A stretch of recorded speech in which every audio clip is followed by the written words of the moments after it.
Hold up, give me a second. Give me a second, because we gotta make sure we good over here on IG first. I don't want them to Nah, miss we the good. intro and all that shit too. Straight. Nah, this is dope. Got some big topics. I know you've been ready. Can't wait Hell to yeah, hear boy, these. boy, boy. Boy, what's the deal? What's the deal? What's the deal? Welcome back to the Smoking Buzz Network. This is the Wake and Bake Podcast. I'm your host with the Smoke, New Jersey Preem, joined by our new co-host. We don't have to say that for a couple more weeks at least before he just become regular old Dell and shit. We got Sadell Pennington, aka Dell, joining us, man. What's the deal, bro? How you feeling? Nah, what's going on, man? Like, this is dope, man. I know we got some things we want to get into. You know what I mean? I know you're excited Hell about yeah. some of your predictions. I keep losing on these predictions. I'm getting Boy, tired of boy. Boy, listen, I'm happy, I'm proud, I'm having a good day. Real quick, this is how we gonna start off the pod. Hit my Jadakiss laugh one time.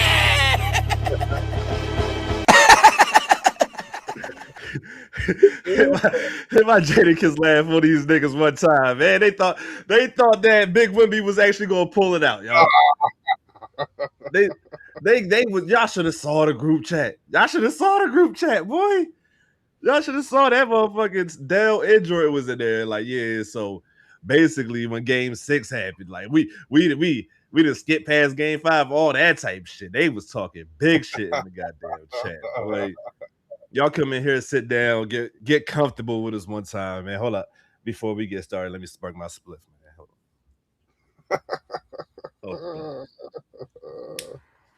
on. I done burned my hand.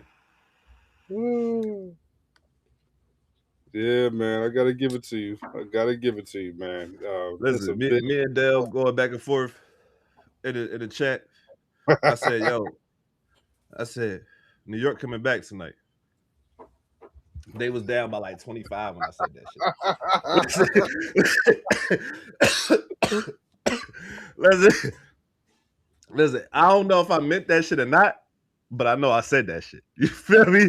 Like, so that's all that matters to me and shit. Like, but as you guys, you know what I'm saying, saw this past week, game 4, New York Knicks and the San Antonio Spurs faced off, and the Spurs came out, and they came out with a motherfucking vengeance, boy. They came out, took a big lead early. There was a play that happened in the first half. It might even happen in the first quarter because they had such a big lead early. You know what I'm saying? But Wemby had hit Mitchell Robinson with a nice little move after Cat got into early foul trouble, which I don't like the way they officiate in Cat's defense against Wemby and shit. But that's a whole nother story and shit. But Mitchell Listen, Robinson comes in, he get hit with a post move. Wemby scores on him, and then Wemby's going down the court pointing at his head and shit.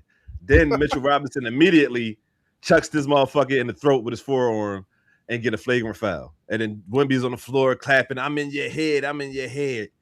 So I got a little stat for you, Dell, right? You know what I'm saying? And saying it's all love and respect here. But when that happened, right?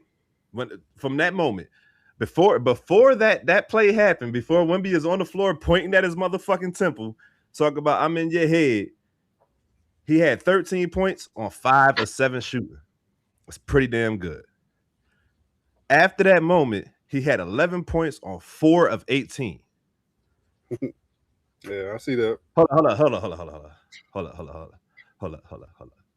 What? I said after that moment, you know what I'm saying? He was 4 of 18 for 11 points. What? What? 11, what? 11, 11 points. You know what I'm saying? On 4 of 18 shooting after he claimed that he was in someone else's head. This is a game where Cat couldn't give you much offensively. Hell, he couldn't give you much defensively because he was on the bench. This is a game where Jalen Brunson and OG Anunoby really is the motherfuckers that was able to keep New York in the game and eventually take over the game for the team. Of course, the guys hitting timely shots in the second half. Another fun fact: in the first half, the Spurs hit 14 threes. I think they shot 60% from three, which is crazy, unheard of, and shit. And in the very next half, I think they missed 8 straight threes in a row. which is crazy because why are you taking 8 straight threes in a fucking row when you got the lead? Before I give, I No, handed this over to my I got co-host and response. shit. I'm letting Yeah, you get yeah. your shit. Before I hand this over to my co-host, real quick, hit the Jadakiss laugh. You know what I'm saying? Hit the Jadakiss laugh on these niggas because they really try to play. Now, it's a lot of shit that has to go wrong when you got a team down 29 points and you allow them to come back. But there's a lot of shit that gotta go right if you're the other team battling back too. So, so, so, so you can't just look at it like the Spurs, you know what I'm saying, blew this game. No, the Knicks went and won this goddamn game. The Knicks went and earned this goddamn game because the Spurs is too fucking young to have. Why is Wemby playing 44 minutes and y'all was up by 30? Like, what the fuck is going on with y'all? So my main thing is I got two people that I'm giving the blame to, and it's not my co-host, not my two co-hosts, I promise y'all. Yeah. But the two motherfuckers I'm giving blame to is Wemby, first and foremost, and the head coach. Like he gets the bulk of the blame, in my opinion, because it was bad coaching all through the second half. All through the second half, it was horrible coaching from his aspect to the point where you didn't really stop any. Y'all might have stopped, you know what I'm saying, a run or two by getting free throws or hitting the timely, getting one timely bucket, but right after that, they're going another 5 or 6, you know what I'm saying, to nothing run or some shit like that, you know what I'm saying, to get back in this game in the third and fourth quarter. I think the way that he had 4 timeouts going into the fourth quarter. The way you didn't call any timeouts in the third quarter when they was going on those runs was atrocious. The way you didn't allow Wemby to get closer to the basket or didn't run shit for Wemby to get closer to the basket. The amount of threes that you guys took in the second half is fucking nasty, yo. So I think that it was just a lot of youth, youngness, inexperience showing through the coach, and that shit trickled down to the team, you know what I'm saying, on the floor for real. And New York took full advantage of that with their veterans, and Mike Brown coached his ass off in that second half, boy. Like, say what you want about him. That man coached his ass off in the second half for real. So, like I said, go ahead. I think I made my point. I'm gonna let Dale go ahead and make his, bro. Go ahead. All right. Number one, let's think about this for a second. The series is not over. 3-1.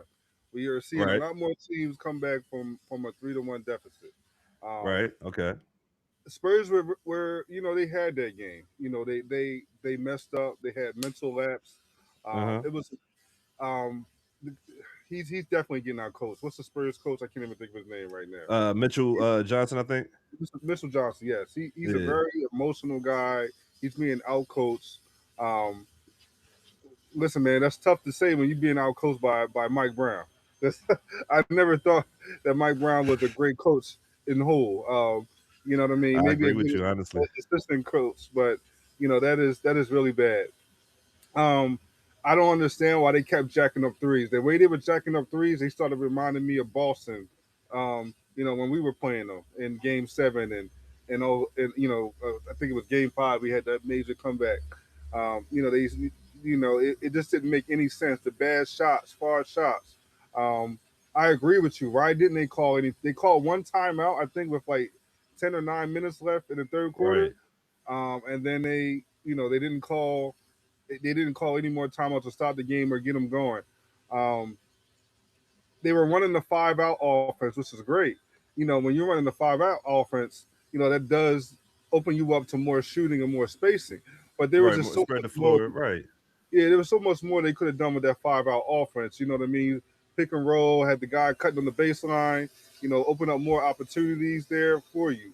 I don't understand how that happens. How? And just even defensively, it was like they just gave up. There was no effort. You guys are just letting Brunson just come down and dribble and dribble. No, where's the pressure on him? Wear him down. I didn't understand it. Um, That's a fact. as far as the fouls and stuff, what you talking about Wemby, I'm not trying to hear. Nobody's trying to hear none of that. Wemby taking a lot of shots. He getting hit in the ribs. He getting hit in the neck. He got hit in the neck in the first half. Nobody cares about anything.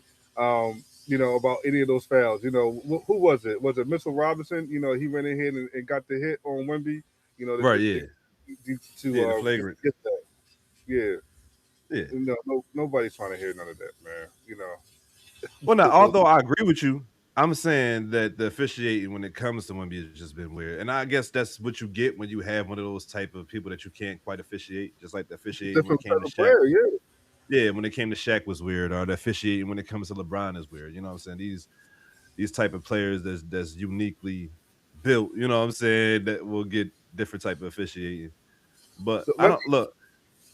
I was gonna say, Go let me ahead. get back. What I really want to get back to is speaking on De'Aaron Fox. De'Aaron Fox, I'm a fan of him since his college days, days in Sacramento. I don't know what is going on with him that last fourth quarter, the turnovers. I mean, I asked him to bring the ball up so you can stop Castle for doing all the turnovers because you got the Right. more playoff experience. But then now, like you were playing great the whole first half. Even the last game, even though you didn't shoot great, you had 8 or 9 assists. Which was big. Um, you just got he has to stay poised. I don't know why you take that layup at the end. I know everybody's going crazy. Like, what possessed you to go up in the fourth quarter of the game and 1-on-1 on a layup on a guy who has like a 7 foot wingspan, Seven seven foot foot three to be two, exact. 7'5" wingspan, something like that at that, instead of just dribbling the ball out. People say he was scared to go to the foul line. I, I, I don't know.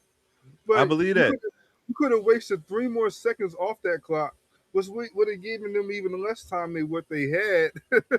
You know what I mean? To even get a tip and play. You know what I mean? If they even would have had a chance to get a tip and play. You know what I Right. mean? It's just if that was really bad. That was really really bad. But then that also goes to your coach. Nobody called timeout within the last couple of minutes. Hey, let's go over game scenario. Let's go over game situation. Let's go over closing this game. Like Right. it's just I really don't get it.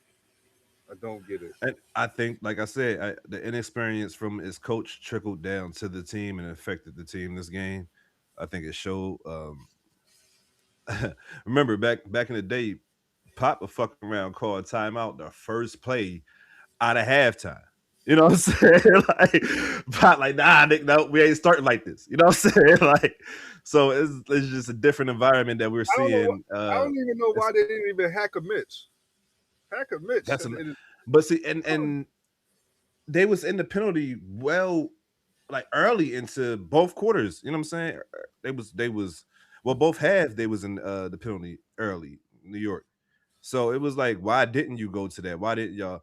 They took so many threes. That's what I'm saying. Like they took so many threes.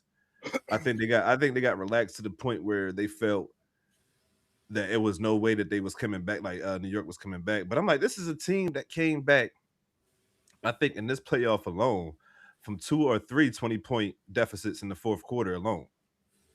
It was So bad. you have to believe in the NBA Finals that no one is out of it, if any, especially this particular team. Like I said, we have witnessed this team come back over and over. They was down what 14 in the first game to y'all in the fourth quarter. You know what I'm saying? So we watched them come back on y'all before. So there's no way y'all shouldn't have let y'all guard. Y'all should have let y'all guard down and gave up that shit, man. Like that shit was man. And honestly, of course, I relished in the moment because I want New York to win, and it felt good to watch them come back. But it was kind of sad to watch that happen to that team, and that's why, in my opinion, they're not winning this championship just because their experience won't allow them to. This experience is definitely needed for that team, but they won't win it. You know what I'm saying? Because the experience that they lack won't allow them to do that. This is And hard. This is hard these watching New motherfuckers is tired, like I said the last time. this is hard watching New York, possibly win and celebrating after what they did to Philly and came in and just took over the whole city. Oh man. And it's a shame that you don't even want to, given the fact we're in the tri-state area, we don't even want to root for the Villanova guys. But yeah, I mean, I can't Right. take it. It's like I can't take it, bro. Like I feel like y'all got some type of advantage. Y'all went to New York and y'all already got the fans over here. It's just it's bad, yo. This is just bad. Look, I feel what you said. But like you It, said about the Wemby shit, nobody give a fuck about that. Don't man, nobody give a damn about that shit. They did that to everybody. They down in San Antonio. You know what I'm saying? 5,000, 6,000 deep. You know what I'm saying? Making noise every time you hear them motherfuckers. Every time the Knicks score is shit. So the Knicks has been the fans has been traveling this year. They've been playing a huge part in how New York has been performing on the road and at home, especially. But this past game, I think it was more so, like I said, OG Anunoby, Jalen Brunson keeping them steady until it was time to strike. Once they got into striking distance, and then Cat making that big three in the corner over Wemby, shit like that. You know what I'm saying? People just showing up in the moment. I'm just like, like, what is y'all thinking? Like, y'all can't get Brunson in mismatches and take him. You know what I mean? Why? But they was doing it all series though. They've been trapping them. They've been, what I'm saying, all that shit, all series. And then they No, said, you know what, this game we're I'm not gonna saying do on that. defense. You attack Brunson on defense. That's how you score. Like Oh right, so, yeah, yeah. like I didn't understand it. That shit is just crazy. But Mitchell Johnson, why are you like? In my opinion, at this point in time in the NBA Finals, especially based off of what we've been seeing, I'm starting Dylan Harper. I don't know why you haven't been.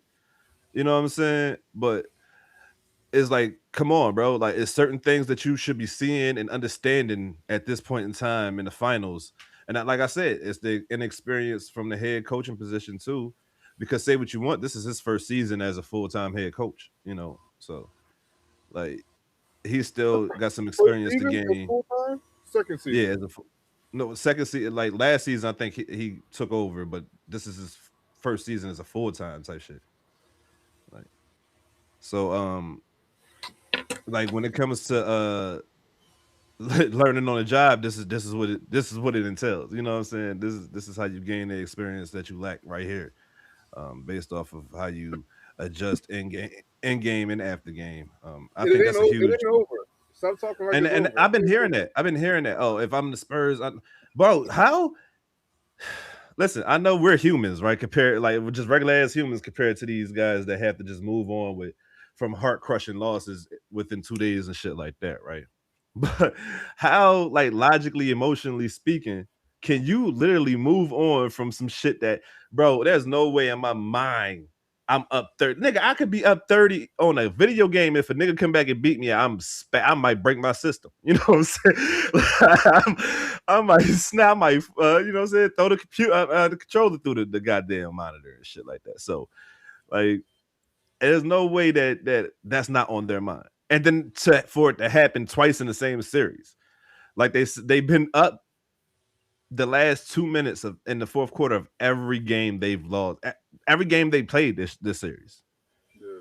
Not even the ones they lost. Every game they played this series, they've been up in the last 2 minutes, and somehow, some way, lost these games. That's gotta be heart wrenching. They gotta have you a little bit dejected, like regardless of, especially for these young guys. You know what I'm saying? I know that people, they don't know no better and shit like that. Well, they learning now. You know what I'm saying? They learning now. No matter how hard you try, you still got to play 48 minutes. Yeah. You have to play a full 48 minutes, and Wemby need better conditioning, bro. It's that simple. He need to put some weight on, and he need better conditioning. Him being this skinny and those guys bodying him up in the paint is wearing on him. I'm sure he's working on that. It's gonna take. That's gonna take time. I mean, that. Oh yeah. Listen, I didn't even think Wemby was gonna be this much of an impact. You know what I mean? So Oh, I definitely believe he would have. you know, I just thought he was just gonna be solid, but I didn't Mhm. think he would be like superstars and elite freakish like this. I thought he would just Right. be, he'd give you a solid 15, 10, maybe 20 and 10, but Right. nothing like what he's doing now. You know what I mean? Or Well, capable of. and the thing about it is too, and maybe this is also on coaching and experience. He's averaging about 35 minutes in the regular season. He's playing about 45, 46 minutes in the postseason. And I don't, you know what I'm saying? In my opinion, he's not used to that, and is especially the physicality that he has to play with in these games over and over again within a short period of time. The longest break you get between these games is about 2 days.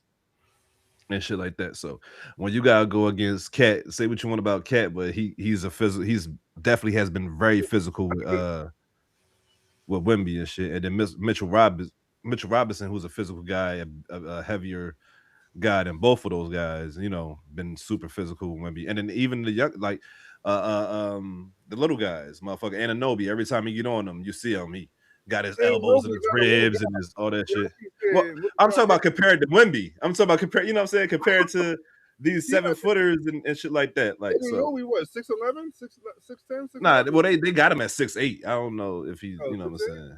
saying. Yeah, but And Wemby, y'all keep like he got to go against Mitchell Robinson, and mhm. it ain't just Cat. And Cat not no scrub at the end of the day. That's the So point I'm making. I'm saying like everybody that's playing defense on him is playing extremely physical and is making him work and is making him feel every bit of, you know what I'm saying, contact. There's nothing easy, you know. But I just realized, bro, after like the first like maybe the first quarter, honestly, Wemby be gas, bro. Wemby be hoping to get some shit going and shit like that. His legs don't be there. He don't have the same explosiveness. It might comes in spurts and shit like that. But it's like, and like I said, I think that's more so on coaching because you got to get them prepared for these type of moments. And mm, you've been given, you know what I'm saying, you've been giving them less minutes than any superstar in the NBA all season. So I think that you didn't prepare him properly. And then you ramp him up, you know what I'm saying, dramatically in the playoffs. I think that's definitely going to wear and tear on the body. yeah, So it's not 100% on Wemby. Like I'm not giving him 100% of blame. That's why I say I think it's more so on Mitchell Robinson and Wemby and shit. But definitely those two guys. I know a lot of people was giving De'Aaron Fox, and rightfully so. You know the yeah. He got blame to and play shit like better. that. He got to play better. He got to play better. That man, Um, you said earlier you don't know if he's scared to shoot the free throw. I know. Yes. That motherfucker's scared. That motherfucker's scared to shoot them goddamn free throws, bro. That's not the only game he did that in. Remember the first game? I think it was game 2 where he got the ball and they wanted him to set the offense and he swung that bitch quick as hell because he didn't want to get fouled. That shit. So the way I'm looking at all this shit is that none of these niggas out here actually want to shoot the free throws. You saw Wemby free throws in this game. It seemed like he did not want to be at the free throw line at all. Like I think the pressure got to him this game, late in the game when he had to shoot those free throws and he bricked both of them and yeah. shit. And he's young. He's 22 years. Like that's listen. As much as I enjoyed the fact that I was right, and I am right so far about this series, you know what I'm saying? that I'm right so far about this series. We do have to understand that Wemby is just 22. This is like, and for those who can remember, this is just like watching LeBron against the Spurs team when he was 22 and they just came up with an amazing plan. Hey, Nah, this ain't like that. They got them boys got swept, so we ain't trying to hear that. he's getting gentleman swept. And look, my I my don't think my that's gentlemen co-host swept. has never And heard that I phrase never before. heard that So term. y'all guys put in the comments if y'all ever heard the phrase of gentleman sweep. Never heard. I've been hearing that my entire life. That's basically a 5-1 sweep. You know what I'm saying? Like Yeah, so, or I five to never one heard that. series. No, listen, we gonna win. They're gonna win tonight. Spurs gonna win tonight. They're home. Sheesh. Um, yeah, they're gonna win tonight. But I want I to don't go back know. to a Go little ahead. history lesson.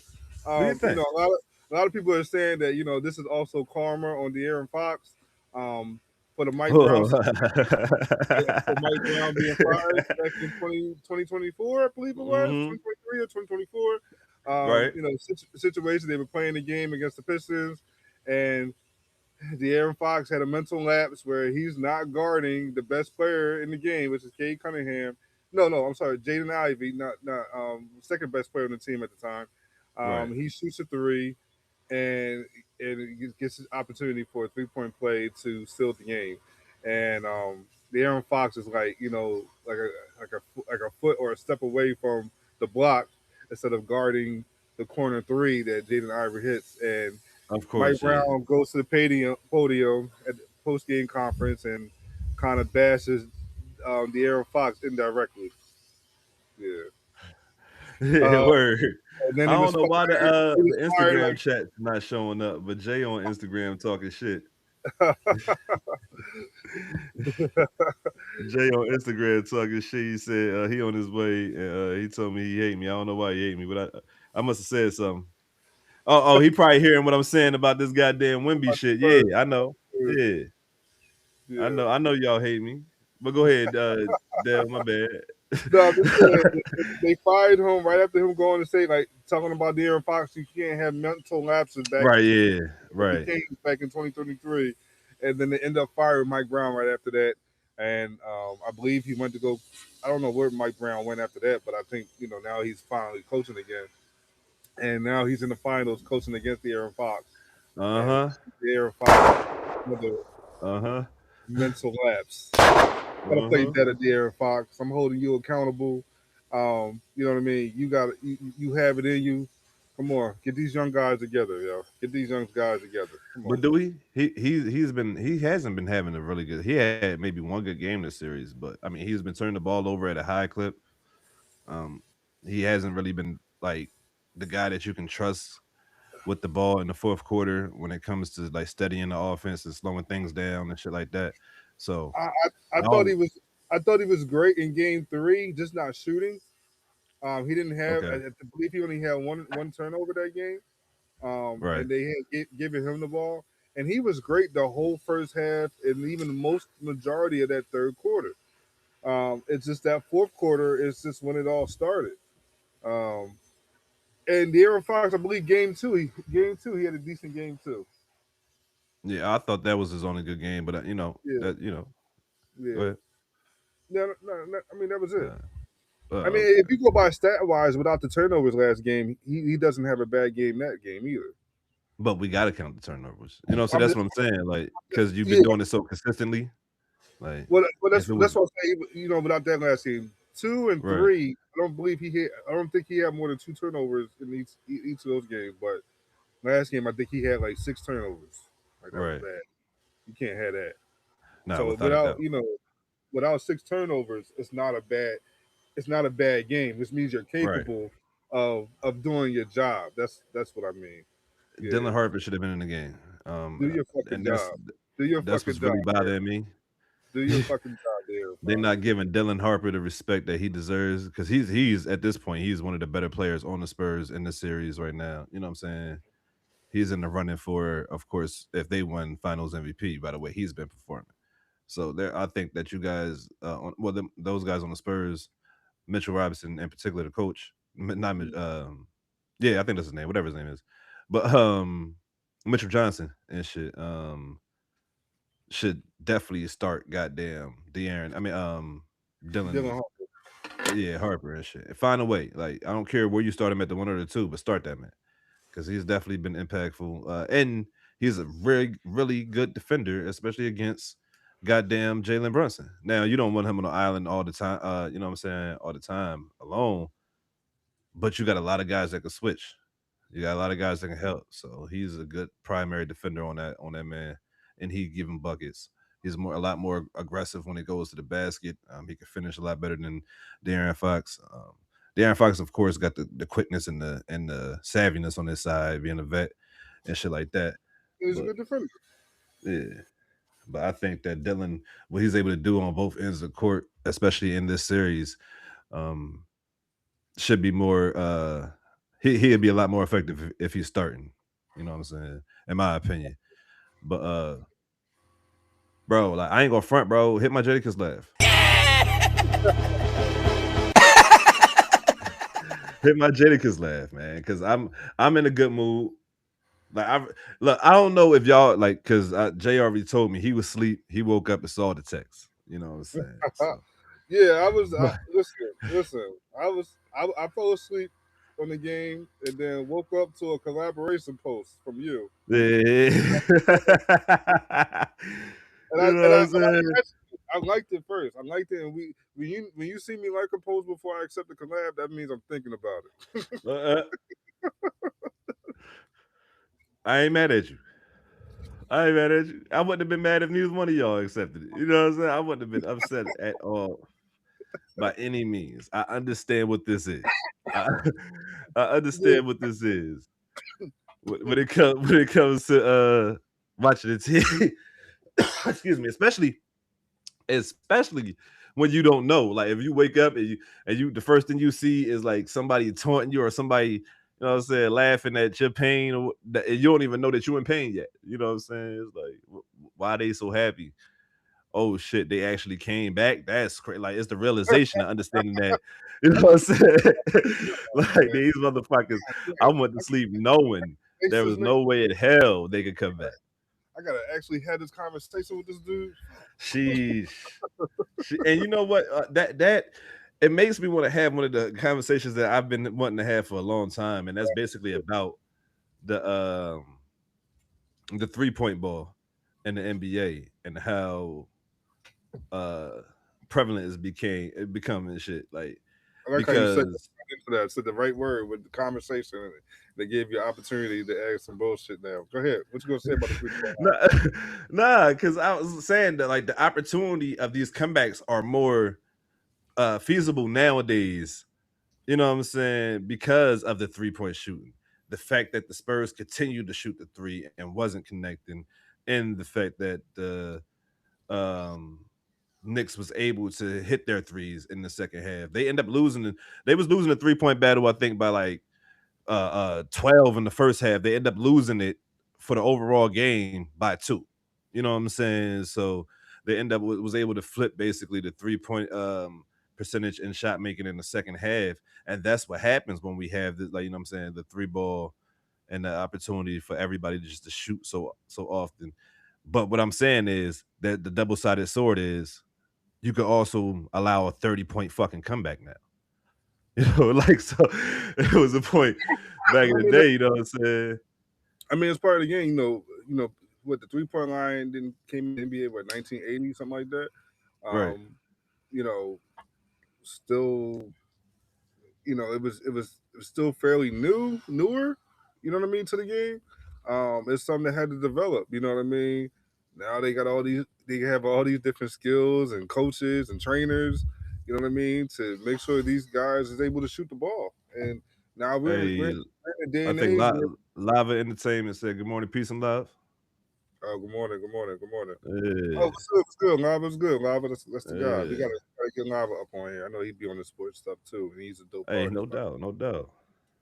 Um, but yeah, back to what I was saying, the 3-point line, like, you have all these trainers nowadays, skills camps, things that wasn't really, accessible to me as a youth. And then now you have kids watching these YouTube videos and watching like they're able to watch different people's routines and training routines, and now like Yeah, that's a you know fact.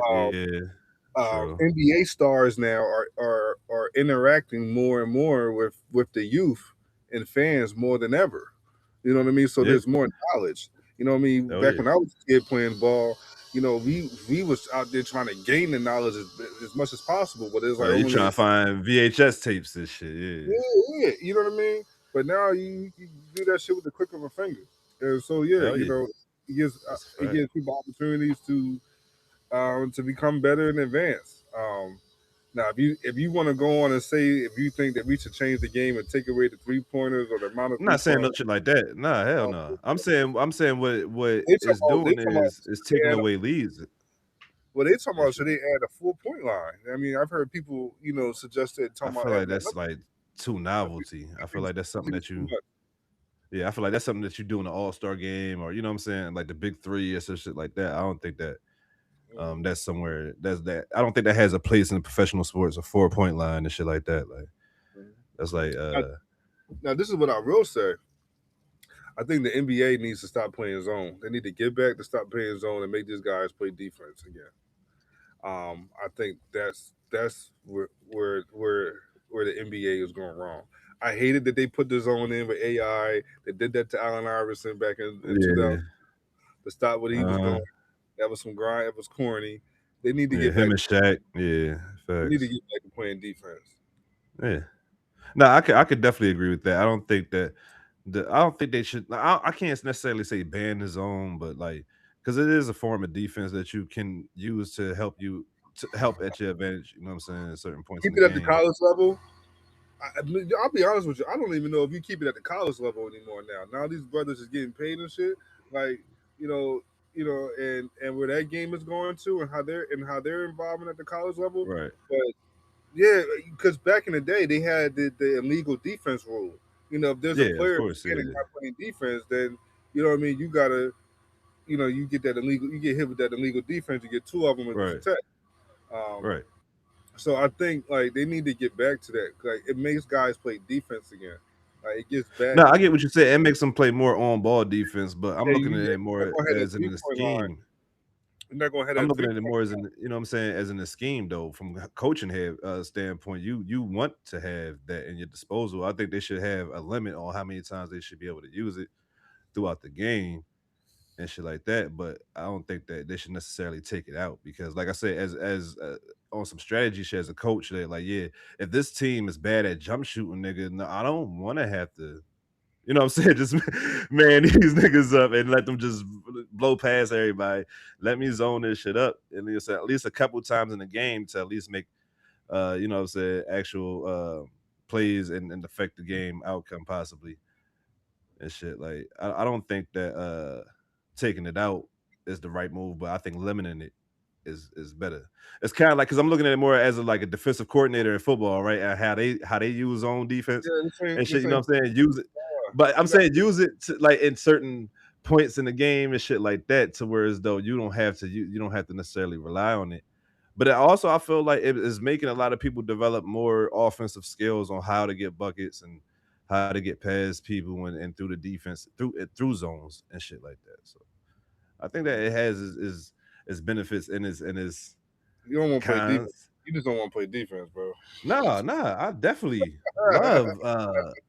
love defense. I actually think that defensive players don't get the respect that they deserve when it comes to all-time conversations for real. Because the fact that we value offense so fucking much that the defensive guys don't really get the love that they deserve when it comes to their impact on championships and shit like that. But he said you just need to be worried about them Cowboys and that bum ass defense. Who the fuck said that shit, y'all? Oh, motherfucking busy. Oh, wait, that shit. Oh, wait, that shit. I forgot. I think he might be a Washington fan. Don't talk about no bum team when you a Washington fan. Don't do that. Don't do that shit at all. But nah, I think that like I'm not trying to say that you don't have a point. I think you have a good point, but I think that we could limit it if there's a way.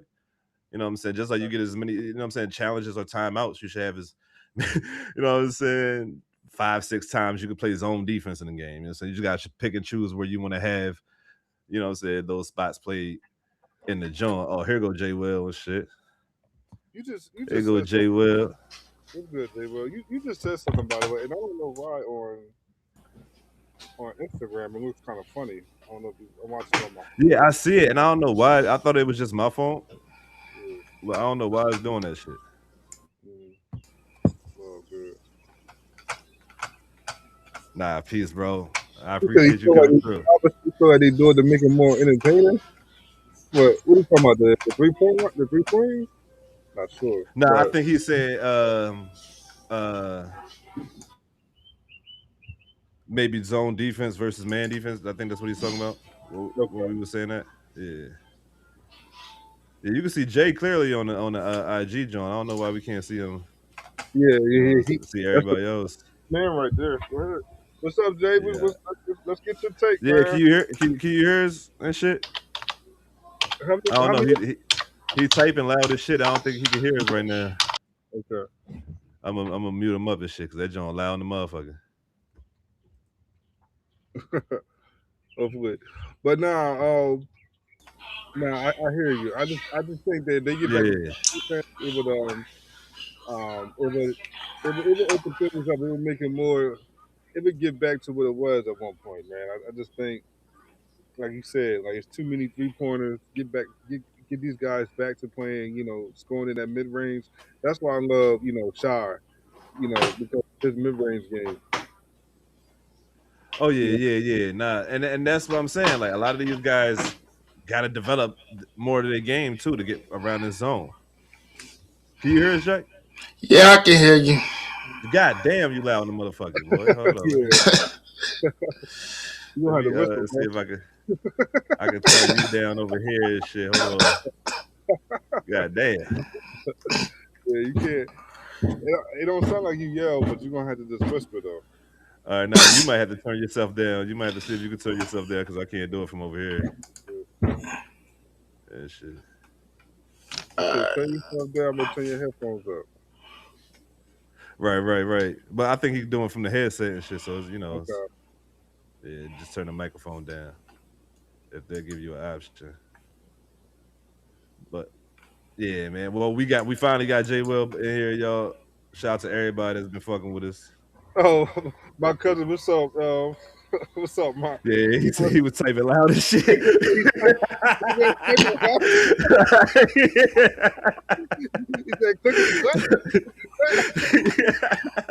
He said J Will had a typewriter.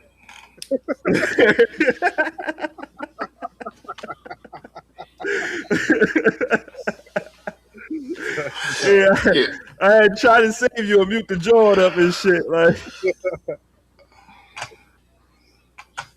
I want to know when we're gonna get into this decade. oh shit, we gonna have to do that. We gonna do that soon. Well, we don't have to do that soon, but we gonna do that soon. Yeah, shit.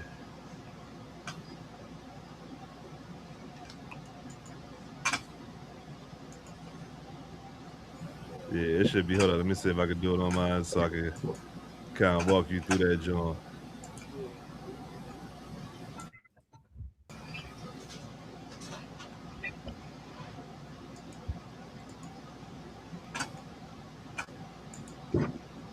Oh no, you can't do nothing about that right now, man. All right, so look, so the thing you gonna have to do is you probably got to move that microphone away from your mouth a little bit. Maybe put it up here or something like that. Yeah, see if that makes a difference. Say something. You. Oh, Yeah, I think that's a little bit better. Yeah, that's a lot better. That's all you had to do. All right, bet. We good? Yeah, we straight. Just don't do no more typing. We good. We straight. All right. That's the type drawing that I be putting. Right He said, "Try to type." Yeah, see, look, nah. We don't need no more typing. Shit. All right. Check this. Hold on. Is it still loud? Yeah, nah. You still loud, but we can work with it. Oh shit. All right. It can't be that loud no more. Nah, you good? We good. All right. Cool. Yeah. All right. Yeah, I think that sounds really nice now. Yeah, we good. No all different. right. Yeah. So I was watching on. Yeah. Chat saying we good. All right, bet. You know all right. Yeah, man. I ain't gonna lie. It's Adele, man. I appreciate you for being fair. Preem, can we get him out the group text? Nah, I don't want to wake up in the morning and see these things. First off, it was all good when I was all good, literally, just a day ago, and then I wake up and then that happened. You said being fair? You said I was being fair? Go ahead. Rabbit? What you said? You said I was being fair? What you mean? At least it's fun. I feel like, listen, man, Wemby is young. That's a young team, bro. And granted, I ain't going front. I do think it's over, unfortunately. I don't see them coming back from 3-1. And yeah, it's like Wemby, he plays well, but he struggles with physicality. Like I said, I don't know anybody on New York that looks bad sticking him, guarding him. Because I feel like even Jose Alvarado, for God's sakes, looks good guarding him. Yeah. Being physical with him. Yeah, the physical thing is definitely throwing him through a loop. As long as you're being physical with him. Yeah, man. I mean, and Wemby we trust, but I don't know, man. Oh, I know. I know. Man. You know what I'm saying? He's definitely out of here. It's up for them tonight. You know what I'm saying? I don't know if it's happening tonight. I don't think. What? The game not over. Yo.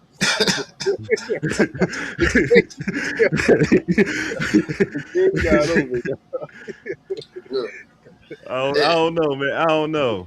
Cause what y'all sound like. We have a chance. You can't get the fuck out of here. Get the fuck out. Get the fuck out of here. Y'all lose by 200. Let's move on, man. Well, I think you're too emotional about that because of the fact that they didn't get blown out. You know what I mean? No, they didn't. You know what I mean? It's not like they didn't have a chance to win it. they pretty much had a chance of winning every game besides game one. That's what Right. makes it worse. Right, yeah. That's what makes it worse. And game one, they had a 14-point lead It in don't the make fourth it quarter. worse. That just means that they're young. It shows that, like I said, it's about you capable of I'm winning this series. Yeah, but it's showing that you're doing it over and over again. So it's that's not like I'm not going to be like, oh yeah, we capable of winning when we keep showing that we lose in these crucial moments. We either do some fuck shit or we just can't run take with it- niggas because we tired. Take it one game at a time, yo. And that got you down 3-1. Take it one You know game what I'm at a saying? One game at a time got you down 3-1. Shit, like, Listen, So, I I didn't mean- even want the niggas to I didn't even want them to get to the finals. Number one, you know, so I'll be honest with you. But I damn sure don't want the Knicks to win.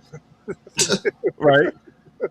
So See, I ain't got no problem with the Knicks winning just because like I got stakes in this, right? The Knicks haven't won it. Look, delusionally speaking, right? And I know y'all gonna call me out on this, and I don't give a fuck. I don't give a fuck. They haven't I won in don't 50 give a years. fuck. Y'all gonna call me out on this, y'all. Here, I know y'all is. You know what I'm saying? I know y'all is, and I don't give a fuck. But the Knicks winning, that means a chance for my Cowboys. You hear me? Oh no, ain't no, don't compare those. No. Nah, shut up. I don't give a fuck. Nah. I'm muting them. I'm muting them. I don't give a fuck. Listen to me. Listen to me. There's no way that I'm correlating. I'm correlating. I don't give a fuck. I don't give a fuck. I'm correlating it. They're not even in the same state. They have nothing to do with each other. Have nothing. zero to do with each other. But I want the Nothing. Knicks win because that make me feel a lot more hopeful for my Cowboys. Don't ask me why. Just know that's the reason why. God damn it. Shit, I'm being vulnerable with y'all, man. I don't be telling people this type of shit. Y'all gonna be sitting there judging me and shit. You really shouldn't. But, You think George is gonna go out on a franchise tag? You said what now? If you think he gonna play his hardest on that franchise tag, man, good thing for you, man. Shit, I don't Gotta- is he even at camp right now? Nah, he ain't at OTAs, no. Oh, OTA, was he even? No, neither is CD Lamb though, and CD Lamb got a contract, so I'm not looking much into it. So by the deadline, he gonna be out of there pretty much, right? Yeah, I mean, if he is, if we get a first round pick, I ain't tripping. Oh, y'all ain't getting the first round pick. I don't know. It depends on how bad you want him. I mean, everybody know he's gonna have to walk at the end of the season. No, he's stuck with that. He's on that franchise tag. I mean, he signed the franchise tag, but I mean, we can always trade him. You know, it's just a formality. You know, you don't show up for camp. You do all that bullshit to try to. But that's what this is not mandatory though. So it's like he's not showing up to OTAs is not really a big thing. Come on, don't do that. Now you sounding like a fan. Come on now. If my number one receiver ain't there, why am I tripping about anybody else, bro? Because your number one receiver not the contract issue. That's why. And he signed the franchise tag, so like he got to show up like regardless. That's what I'm saying. Don't sign for OTAs. What does that mean? It's definitely some issues going on, especially when it comes to a contract. Bruh, it is trouble in paradise one way or another. Yes. No, what team that's about to win the Super Bowl or do anything or go deep in the playoffs does well when a star elite player is not showing up for OTAs? Oh damn! Jay had to step out. Damn, man, I needed him, man, to get you out. Because there's a lot of teams that had that shit. Yo, it don't shit. Last time when motherfucking Emmitt Smith held out, we went to the Super Bowl that very season after he got paid. So it's not like we didn't have we ain't never seen people hold out. That was a different type of team. It's not like we've never seen people hold out and then perform or the team have a good season. I'm saying in general though. I'm just using that as an example. Shit, we watch CD Lamb hold out and then come back and have 1,700 yards. So it's like we watch people hold out and then come back and have great seasons and shit, especially receivers. Now, running back wise, we didn't watch a lot of people have issues like returning to form after they hold out. Le'Veon Bell come to the top of the mind because he held out for a full year. Zeke come to the top of your mind because he went to Cabo and got stuck in that sand. That's not the same. That's not the same though. That's not the same. And what happened to Le'Veon Bell? Le'Veon set up for the entire season because you know what I'm saying because of that shit. So like I said, it's a little bit different in his aspect because he set out for the entire season. That's not. But I'm saying Zeke didn't show up to training camp. I'm saying it happens more to running backs than it does to receivers. Receivers have a tendency to still perform even if they hold out. That's the point I'm making. I mean, both of them guys were just already kind of washed anyway. They both had too many catches and carries any goddamn way. Yeah, all right, so I mean, I'm pretty sure I can name other people. I'm just saying these are people that come off the top of my head. They're like, let me think for a little bit. George Pickens, he going, bro. It's all right. Let him go. If we get top value for him, I'm saying if we get top value for him, that's all that matters. Whatever keeps you I ain't going, tripping man. about if it goes. Yeah, we still got a number one receiver on the squad. You know what I'm saying? So that's all that matters to me. Like you know, so we had a top five offense. We had a top five offense before George Pickens and shit. So, you know, I ain't tripping too much about it. As long as we got 4 and 88, we good. Okay. You know, we straight. Got you. But we can move on to this hip hop shit for real. Unless you got some more shit to say about the NBA Finals. Nah, I'm cool. I've heard it. Yeah. I've heard enough. Yeah. I had to hold it down a little bit, man, but I needed you for that conversation, man. You know, man. You made me deal with that all by myself, man. Yeah, I watched. I did see. I watched the whole. I seen, bro. I seen. Don't even worry. My bad, bro. That's all right, bro. I deal with that all by myself, yo. Let me get my Jadakiss laugh. You know what? I thought the soundboard thing was a good idea, but no, I don't know anymore. I just don't know anymore. Come on, man. Like, we can't be like that. Y'all come on. All right. Yeah. So the hip hop golden era. Yo, all right. So last week after the pod, when we was just chilling and posts and shit, we might have that up on the Patreon or in the members only section on the YouTube, so you guys can see that. But we was sitting there talking about what was like the golden era of hip hop and shit, like the era that basically helped hip hop explode onto the map, to help hip hop become a global brand that it is, a global genre that it is and shit, right? And I said it was the early 2000s, the 2000s, basically from 2000 to 2010. That decade was the decade that really took hip hop global. My two brothers on the panel have different perspectives for real on it. I believe, and I don't want to speak for neither one of y'all, but I'm gonna just, you know what I'm saying, Jay, you got who you representing for in this aspect? The 90s, bro. Okay, the 90s. Okay. And Dale? Yeah, man, I'm with Jay Will with the 90s. That's my era right. too. How so old are you again, Jay Will? I'm 36. Yeah, so I'm 37. Tomorrow and shit. Shout out. Hey, I don't want to stop the flow of the conversation, but shout out to Jay Will, my boy, birthday tomorrow and shit. So you know what I'm saying, show my man some love and shit. Show my man some appreciate love in the comments. Man. You feel me? Yeah, but yeah. So both of them niggas going for the 90s, kind of like how they both went for the Spurs, and I went, you know what I'm saying, for the Knicks and shit. So I'm you want the 80s? Yeah, shit. So we're gonna make this man soul glow.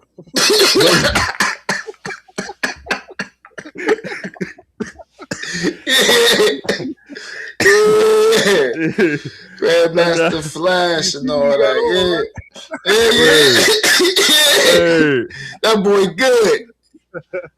That boy good. Yeah, that boy good. You know what I'm saying? Hey. Yo, that's morning, good. Bro. Peace and love. Liz. Peace and love. Funny, so. We heard. But nah, so yeah, y'all both got the 90. I'll let y'all make your case if y'all want. You know what I'm saying? Go ahead. Well, I don't know who want to go first. Well, I can just start by, again, a lot of the people that I felt like we seen through the 2000s, initially they got their start in the 90s, whether it was Jay-Z, you know, Mary J. Blige, you know, whoever it was. You know what I mean? I felt Eminem, DMX, whoever. A lot of that of what we loved in the earlier 2000s, that was pretty much the 90s for me. Right. That's just the way I looked at it initially. A lot of, I feel like the influence of what we see today. They weren't really doing some of those things in the 80s. A lot of that is the 90s. Even when you look at like the style, you know, how they kind of like, you know, throw like certain things from past eras. It's not like everybody's really going back to the 80s. They're going to the 90s. I feel like the 90s was just also this. It was just the most influential time in hip hop. Okay. All right. I ain't mad at that. Dell, you gonna say something? Yeah, I'm gonna go with the '90s. I think the '90s is the most versatile decade when it comes to hip hop. It's just there's so many artists. People were buying records at that point. They're buying CDs, tapes. You know what I Right. mean? The variety of it was more personal then. You know what I mean? With the dancing, the culture, the style, and if you compare it to the 2000s, they're sampling the stuff from the '90s most of the Right. time. They've Yeah. taken, you know Well, what no. I mean? Well, go ahead. Yeah, go ahead. That's that golden era. But Right. I'm not gonna give it all my spice. I got a lot of points, but I don't want to Mhm. give it all up at once. So I'm gonna pass the Right. torch on. Go ahead, Preem. Well, I think it's the 2000. Well, the decade of 2000s is based off the fact that everything y'all said, and they was able to build on top of that, and also build some new stuff of their own. So Kanye West is a primary example of that alone. Like y'all talk about the fashion, he has the most effect on hip hop fashion in history, and his fashion wasn't directly predicated off of um, 90s retro anything. You know what I'm saying? So his shit was a lot about moving forward and doing shit like that. So I think that he's one of the biggest fashion icons to come out of hip hop. And him being the early 2000 guy made, what I'm saying, a big being played a big part of that shit, like on why I'm picking that. 50 Cent's impact is greater than almost anybody's, you know what I'm saying, that you can give is shit in the 90s. I think, like you said, a lot of those guys that gave out night albums in the 90s He gonna wasn't struggle as with this, big as man. they were, wasn't as big as they were in the 2000s and shit. You know what I'm saying? Like, so I think like I don't think that you guys are like getting the point that I'm saying and shit Oh, because like I said, I gave you credit. I gave you credit for everything that you're saying, but I think they build upon that and took it to a whole nother level, which was able to make this shit go global. You know what I'm saying? I think their impact, on a global aspect is way more impactful than the '90s impact in a global aspect for real. Like, All right, so go ahead. Who's next? Go ahead. I just want to slide one thing in real fast. So when you say the Kanye West, like as far as like style and I guess his influence in fashion, all right, cool. Right. It's a new decade, new day, cool. So let's just say footwear, the Yeezys, right? Right. You think the Yeezys are more influential than the Timbs, the Constructs? There ain't no rapper make those. They made those popular. He made those shoes When did they make them I'm popular talking though? in the '90s. Who whip the fucking do? Like that makes no sense. I'm That don't make talking no about sense. I'm talking about what he actually did in the fashion industry. I'm not talking about wearing somebody else's shit But and making it popular. but I'm I was talking what he was about able to influence. do. A lot of the things Yeah. I'm just saying are more influential Like from the 90s. he's The like Yeezys, what he did was put on niggas like, you know what I'm saying, what's the boy name? ASAP Rocky. Hell, even Rihanna to a certain extent, like that follow his mode. And when it comes to fashion and clothes and shoes and shit like that, wasn't no other rapper really doing that to his extent. Like for real. Like nobody for real to his extent that was really. I'm talking about we had the Sean Johns and shit like that, but wasn't nobody really doing it to the extent that Kanye was able to do it to with a partner or without a partner.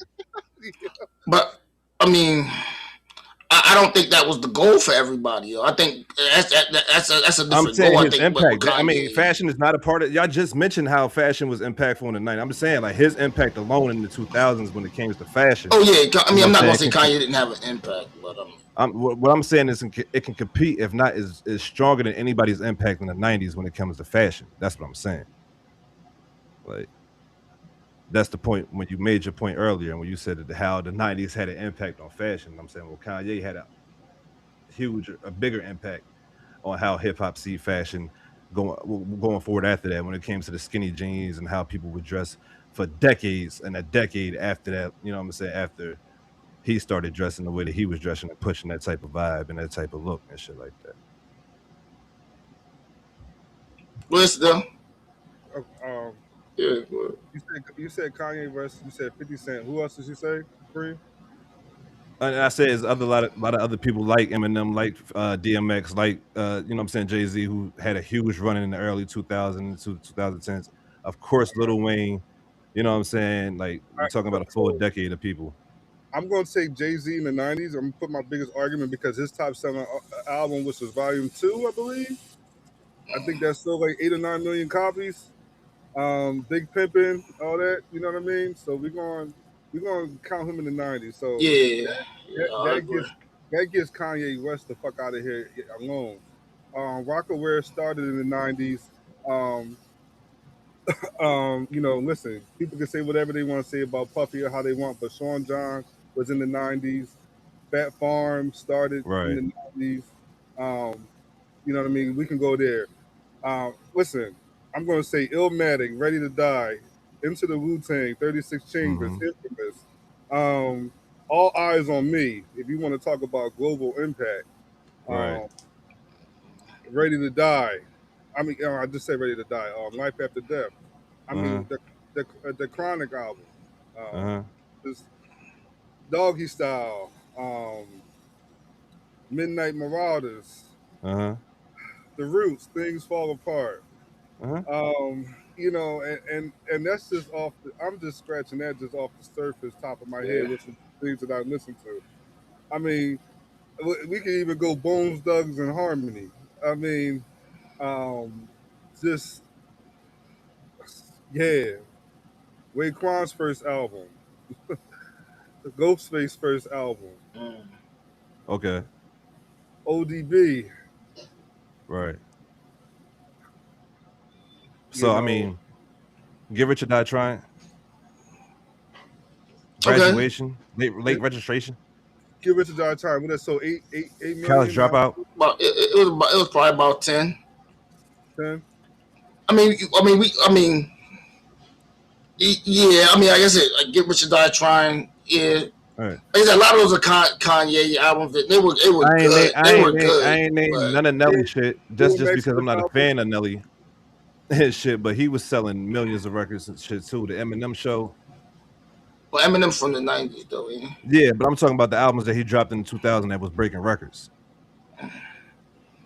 Well, yeah, I mean, it was from a 90s artist though.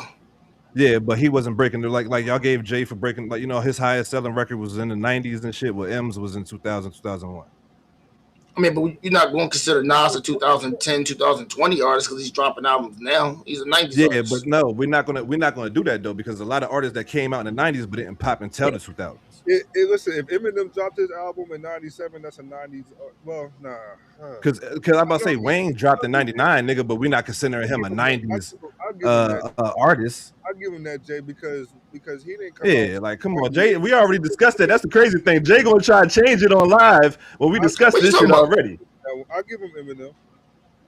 No, I'm saying in general though, I feel like if you had a better run in the 2000s than you had in the 90s, or if your run didn't start really until the 2000s, then you're a 2000s artist. It's just that simple.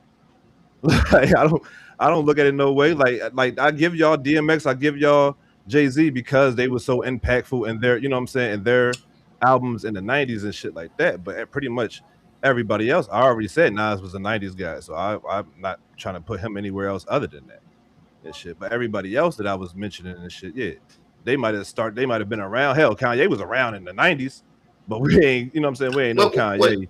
He dropped in the 90s? I don't remember that. Nah, he ain't dropped shit in the 90s, but I'm saying he was around. Oh, I mean, very subtle, more of a just make a decent. Yeah, I'm about to say I don't remember. Yeah.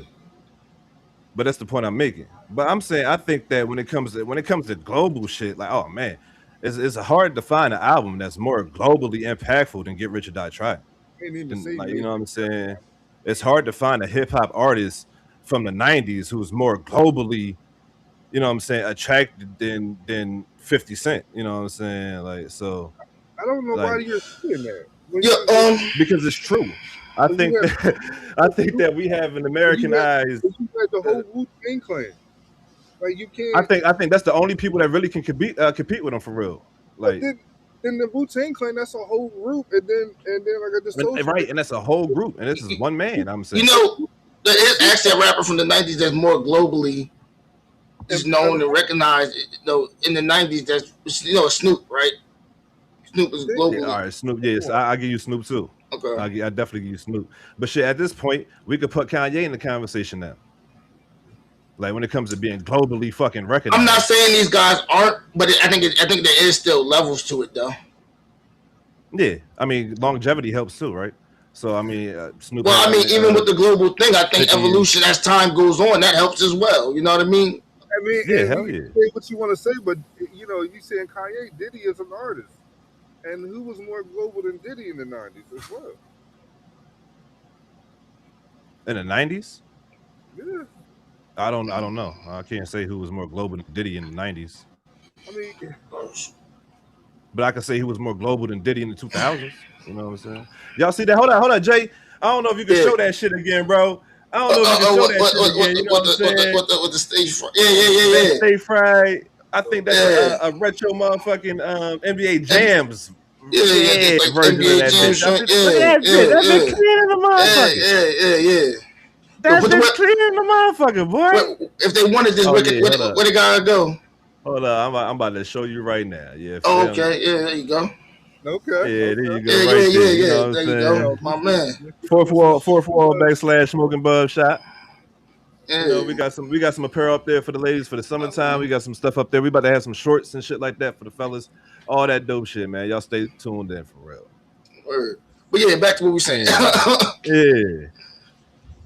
But I mean, come on now. Of course, you know, we got like y'all named a lot of dope classic albums, and I can't, like, you know what I'm saying, and I would never debate that because one of my favorite eras is the 2000s. But I'm not talking about what my favorite era is. I'm talking about the era that made hip hop, that was hip hop golden era, the era that made hip hop global phenomenon and shit. I think that the like I said, it's people like Nelly that I didn't even mention just because he wasn't my style of hip hop that was selling big records. You know what I'm saying? that was selling stupid records. You know what I'm saying? So is a lot of people from the early 2000s that not only like I said, I give you guys credit, and it's kind of like I look at it kind of like sports or basketball in a way. You know what I'm saying? To where as though like, yeah, the guys before me laid the foundation, paved the way, and the next generation is up to y'all to build on that, to evolutionize the game and shit like that. And I think from the 90s to the 2000s was like the perfect handoff. You know what I'm saying? To do that, to allow hip hop to continue to grow and become this, like having Eminem as one of the spearheads. I'm not even a huge fan of Eminem, but I'm just talking from a realist perspective. Having him as one of the spearheads in the early 2000s really helped globalize. You know what I'm saying? Because he's an MC that actually could rap, but he was palatable for the white people until they heard what he was saying, and then they was, you know what I'm saying, then they had an issue with that nigga too. but the point I'm making is like they took it to another level, you know what I'm saying, than what the 90s left it off at, for real. I think they really just catapulted from what it was able, and then I think from 2010 to 2020, I think it went up from there. You know what I'm saying? Of course the money showed the shit. But I think everything, you know. Well, that's anything else. Like I said, that's like almost like evolution. As time goes on, things will always. That's not something that's just like, oh well, the 2000s were more. No, that's just how time goes. But I think maybe this is just my brain. Maybe just because this is my adolescence. But I think the 2000s was like the football, basketball. They like everything that you loved about the 90s and everything that you would come to love was happening right there in the early 2000s. You know what I'm saying? Like, so I think like it was just the perfect like setup for everything. I think hip hop was really at its peak from 2000 to 2010 and shit, like for real. Especially like I said, globally. My cousin mine, he just said, y'all better check DMX. He was all over the world on those stages. Yeah. Without a doubt. Dropped two albums in 98? Didn't he go diamond? Wasn't he like one of the first rappers to do that?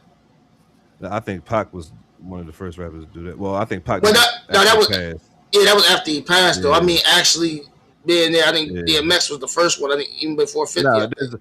X is one of my favorite. He's one of my top 5 artists of all time. You know what I'm saying? So Yeah. there's no way I'm going, shit on him or forget him. I'm just talking about, and like a lot of these guys were so impactful in the early 2000s and on.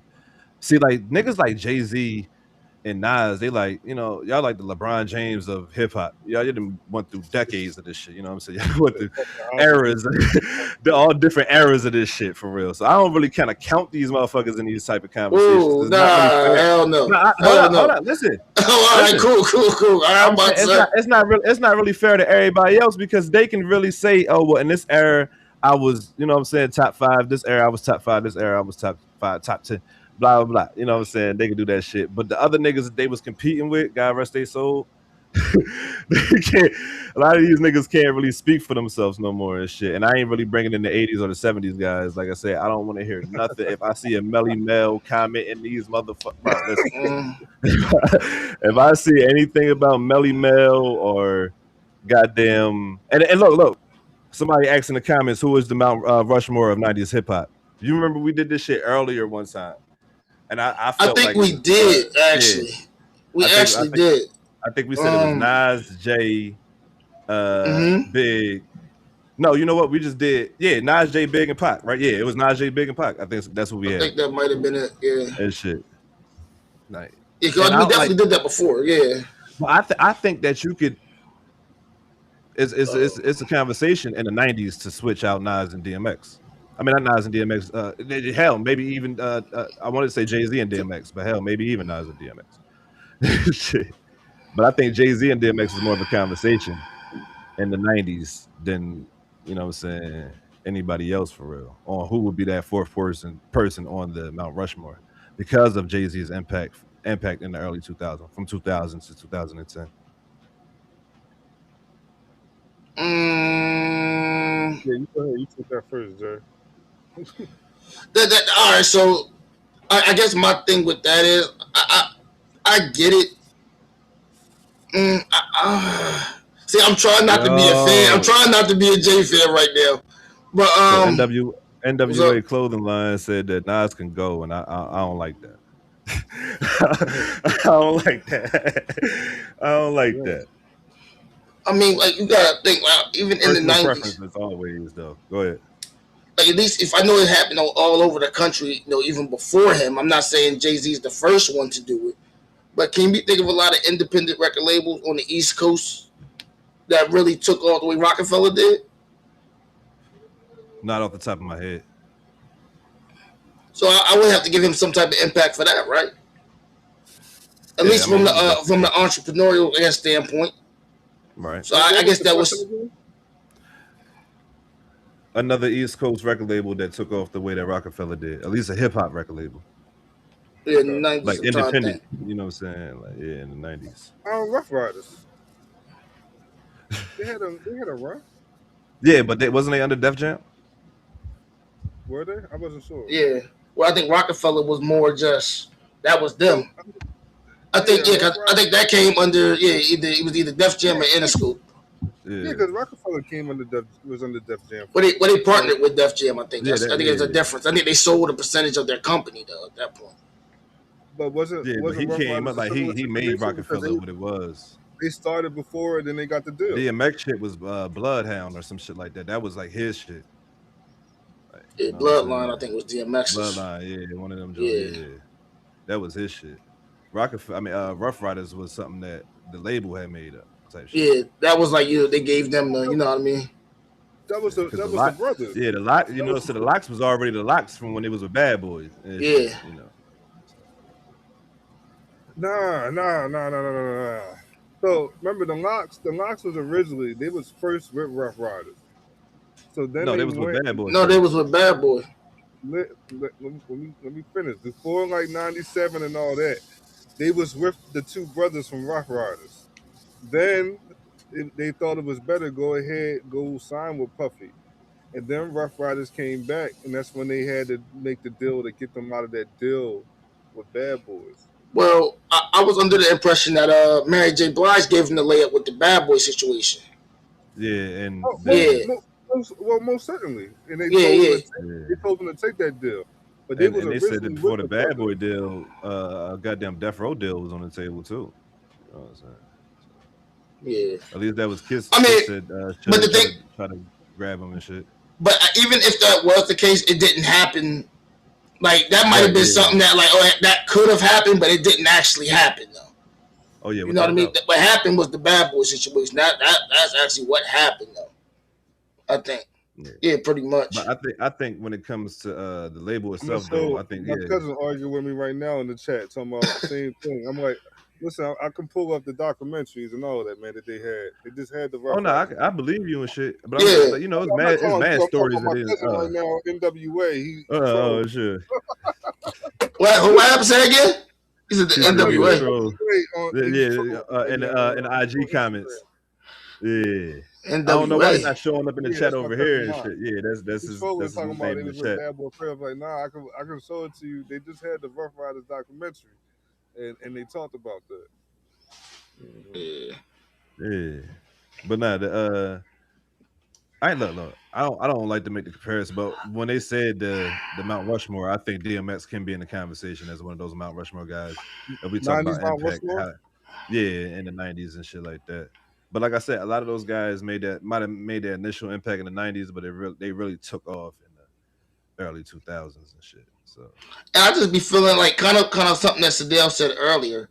In the 90s, the fact that I know it was a little bit in the early 2000s too. Jay-Z's not on my 90s Mount Rushmore, unfortunately. If you talk about, what is it, 4 people? Oh yeah, that's what we said. Yeah, it was 4. Yes. Yeah, he's not. It's unfortunate, but he's not. Yeah. Who you got though? Well, I mean, it's definitely Big and Pac. Mm-hmm.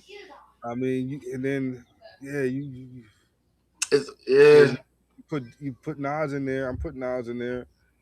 Yeah. And it's like, do you put DMX in there? You know that's what I mean? I'm saying. You can it's rough. And it's tough because you can't. As much as you love Wu-Tang, and so many of them, like if you're just gonna put the whole Wu-Tang clan in just one. Yeah, it's hard to put just one. And that's hard, you know. But that's what it is. Nah, I mean, I like I said, like if we had to do 4, that's the 2 guys that you having a conversation about in the 90s, in my opinion, DMX and Jay-Z. I think the other 3 are solidified when it comes to Tupac, Big, and Nas and shit. Maybe the chat can help us with that, man. Who would y'all put in there, Jay-Z or DMX?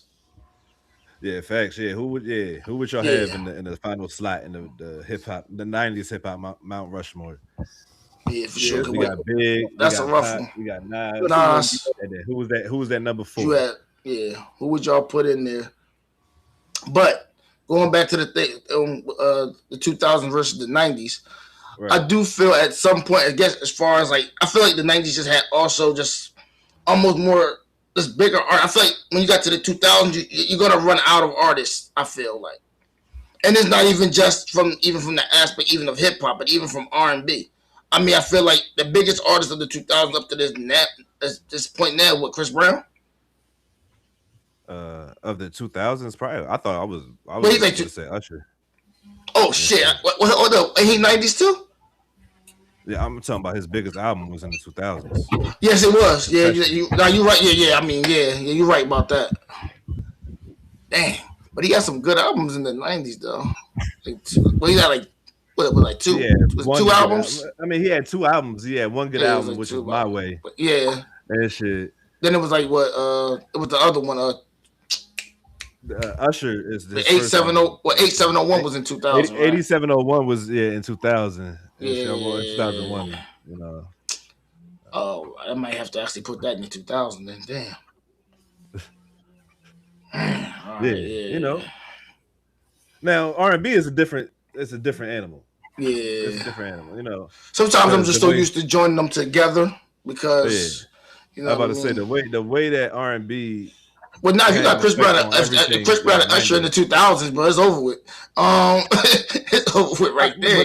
But the impact that the 90s R&B have on music is way more impactful than from the early 2000s. Yeah. But I don't think they have an artist like that in the 90s. So No. who are your top 5 2000 artists? 2000. Hold on, let me go look these niggas up. All right, so I will definitely. And real quick too, hold up. No particular order. I think the big three in the 2000s, the early, at Oh, least the stop. early 2000s. Hold on. So we talking about from 2000? Because if we're going from 1990 From to 2000 to 2010. 2010. Yeah. Okay, just wanted to make sure. All right, cool. Right. So I'm saying Lil Wayne, Kanye West, 50 Cent. And then I'm trying to think about who else would be the other people. Like I said, you could throw Eminem in there. Matter of fact, Eminem. Who would the last person be? And there's no particular order too, like I said. Who was the last person be in the 2000s and shit? Just because this nigga was selling, like I said, millions of records, I throw in T.I. Let's throw T.I. in there too. So your top 5 is one more time. T.I., Eminem, 50 Cent, Lil Wayne, Kanye West. Okay, that's your top 5 for the 2000s. And what's your top 5 for the 90s? For the 90s, damn, it's pretty much the Mount Rushmore, right? It's pretty much Nas, Jay, Biggie, Tupac. All right. And I guess I might have just pretty much say DMX. You could throw Snoop in there. You know what I'm saying? Oh damn, I forgot. I don't know why I just stayed over there. You're right, actually. Damn. Yeah, because Snoop was. I agree. That's probably about mine too for the 90s. But for the 2000s, I think that's Snoop, solid definitely. though. I mean, like we definitely got. But Snoop is something to consider. Snoop is yeah. something to consider, though. Hell yeah. I mean, especially because of his run. If we talk about his run in the 90s in particular, yeah, Snoop is definitely something to. I might just stay with what I got. I'm gonna stay with what I got. There, I'm gonna stay with. I'm gonna just take DMX just this time. I'm gonna take DMX. Ain't nothing wrong with that. What, you said yours is pretty much the same, Dell? Yeah, that's pretty much what I had. Like, it was Kai, like, who you agreeing with though? Somebody said agreed too, but I'm gonna tell you, it says better than 50. I see him on stage and how he rocked the world. He's been all over. Oh yeah, 50. Yeah, that last lap tour was one of the biggest tours in hip hop history and shit. The final lap tour. Yeah. It was one of the highest grossing tours ever. Yeah, for hip hop. Mm-hmm. Yeah. That's a fact. But I completely I disagree with a lot of his 2000s ones. It's definitely Which one we disagreeing with though? I don't know if I'm putting T.I. in there. And who else did you put in there? Who else did you put in there besides T.I.? It's T.I., Eminem, Kanye, 50 Cent, and who was the last person? Damn, I didn't. Lil Wayne, you said. No, I said Wayne. You didn't say Lil Wayne. Wayne, Kanye, 50, Eminem, and T.I. Yeah, that's what I said. Yeah, I thought you said Wayne. Mm-hmm. Oh. I did say Wayne. I said Wayne, 50, Okay, Kanye, Wayne. T.I., and Eminem. And I don't see nothing wrong with that. I think you might be sleeping on T.I. the way he was selling records and shit. 2006, 2007, 2009. I'm not putting him in there. See, I'm not putting T.I. But why though? That's other than preference, right? And you talking to a person that lived in Atlanta for 5 years. You know, I'm saying, is that other than preference? Like Atlanta based on the movie Atlanta. Right. You know what I mean? So, you know, but I'm not, and I love the South, but I'm not putting him in there over Jay-Z. I'm still putting Jay-Z in my Mount Rushmore for 2000s. I'm still putting him in there. Okay, I ain't mad at that. But you picked the 90s, not 2000s, so I don't give a fuck. 2006, so I'm definitely putting him in there. And I mean, one of his best albums in the 2000s. Hey, my dude said happy birthday, early birthday to you, Jay. Yeah, see, happy birthday. Appreciate it, mama. It's supposed to be able to let me to do this for the TikTok. I mean, for the goddamn Instagram chat, but it's not letting me do that. Okay, we got Jeezy up there. Jeezy's another one. That's a good name, but I I don't think I might put T.I. over Jeezy. I'm about to say, though. I think I'm taking T.I. over honest. Jeezy though. Yeah. Yeah, and I like I love Jeezy actually. Man, Ever Session was listen. That's one of my favorite albums. But that's another artist, That's you know what I'm saying, from the 2000s that really, you know what I'm saying, snap. You know, there's some great art. You know what I'm saying? Another good album from 2000. Of course, I didn't even mention like Documentary, one of my favorite albums. And shit. man. All right. But yeah, I'm not. Look, you guys let us know in the comments though, Yeah. who y'all rocking with, the early 2000s or the 90s. I know the he fucked up the 2000s. Oh, I fucked the 2000s up. That's what he's saying. Oh shit. Oh That's what he shit. said. That's what he said. Well, let me know who you would, you know what I'm saying, who you would hold down in the 2000s. I don't think that like Jay is a great, you know what I'm saying. I don't even Dre is know a if Dre is a Eminem great pull was for the 2000. 2000s, but I'm not gonna pull him in the 2000s if y'all using him for the 90s and shit. Like that would be unfair. I'm not even using Eminem on my 2000s. I don't even think. That's As much crazy. as I like Eminem. I do, but I just And I don't even like that nigga. I'm not even a fan of Eminem, but I'm just talking about impact, what he was able to sell, all the things he did in early 2000s. I actually like Eminem better in the 90s than what I did in the 2000s. To be honest with you, that's just me personally, and that's a personal opinion. But he only dropped one. I think he only dropped one album in the 90s, right? Yo, that's crazy. I just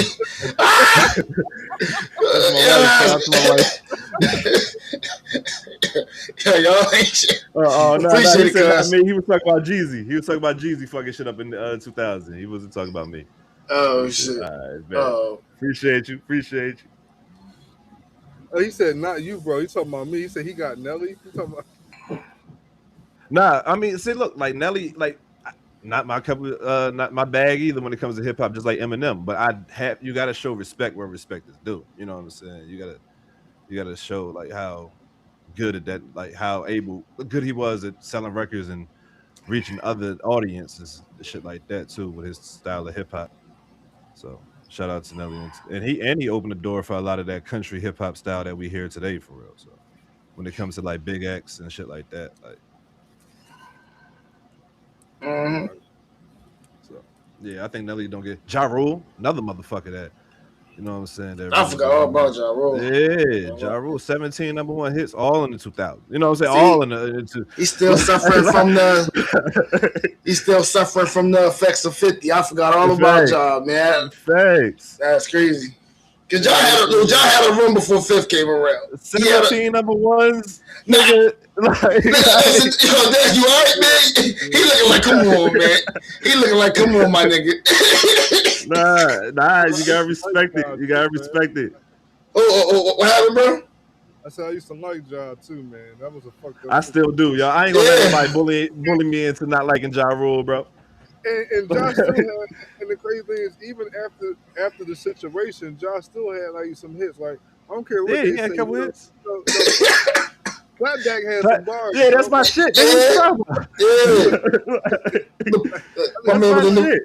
I like people out here bandwagon the motherfucker, man. Like, Yeah, 50 definitely put. I gotta go off screen real quick. You good? You good? Yeah. You sure? You know, New York was I'm straight. I'm straight. But, I'm gonna leave that alone. But one of the things, real quick, one of the things that I want to bring up though, Jay, that I didn't get to, you notice like when he was like debating his 2000 list, whatever, the tone of the conversation started to change. Like he wasn't sounding as confident. Yeah, I did. I swear. Yeah, it was kind of like, well, I mean. First of all, I'm fried, right? Yeah. I noticed that without a doubt. You know what I'm saying? Like, that's why I wasn't. I was just like, all right. I was like, all right, got you. I definitely know. I'm surprised you noticed.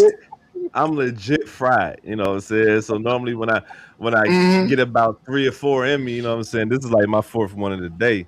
Oh yeah, that was my first one. Oh yeah. My voice tends to mellow. You know, I tend to calm down. I tend not to be as You're not, hyped and shit. you're not, But I had all conviction in my words. Listen, all conviction in my words and what I was saying. I believe everything that I said. Yeah, like, I just might not have said it in an enthusiastic type of way. It just was like. But this my dude. Hey, this is our new co-host and shit. This is Dale Sedell. And shit, yeah, he might need to move. He might need to move the umbrella for real to let the light shine on him. He's looking a little dark. Oh, never mind. The sun just did you a favor. Yeah, this had the back. Word. But nah, like, hold up, because I mean, I might not have sounded convincing, but you can't really argue the shit I was saying. The people that I named definitely is super and extremely impactful and global. That's my whole point. I like your tone now. Your tone is a little higher. Nah, because I you know what I'm saying? I like your tone there. Now it's like, hold on. I caught my second win. You know, you gotta catch your second win sometimes. You know what I'm saying? That's all that was. No, you put up a good argument. If I took the 2000s, that was probably the best argument that you could possibly take. Now to help your argument, you didn't even bring up the Diplomats or anything like that. That could have probably really, helped your argument. Probably. On a little bit, but like you did the best you could with what you had. That's why. No, hold up. You making it sound like I lost or some shit? Like, no, not at all. Like, not at all. Oh, so we're still having this conversation. Well, like, this is opinion based, of course, ain't it? I haven't seen anybody in the comments say what you know what I'm saying, what era they feel like is the golden era of hip hop yet. You know what I'm saying? It might be 2 against 1 on the pod, but I might have more people agreeing with me in the comments. You know what I'm saying? So we don't know just yet. We don't know just yet. I just feel like the lingering effects of the fact that my mama is on Facebook, and I love you to life, mama. I promise you, I love you to life. You better not mention no Grandmaster nobody. You better not mention no Africa nothing. You hear me? I love you, baby. All right, go ahead, bro. You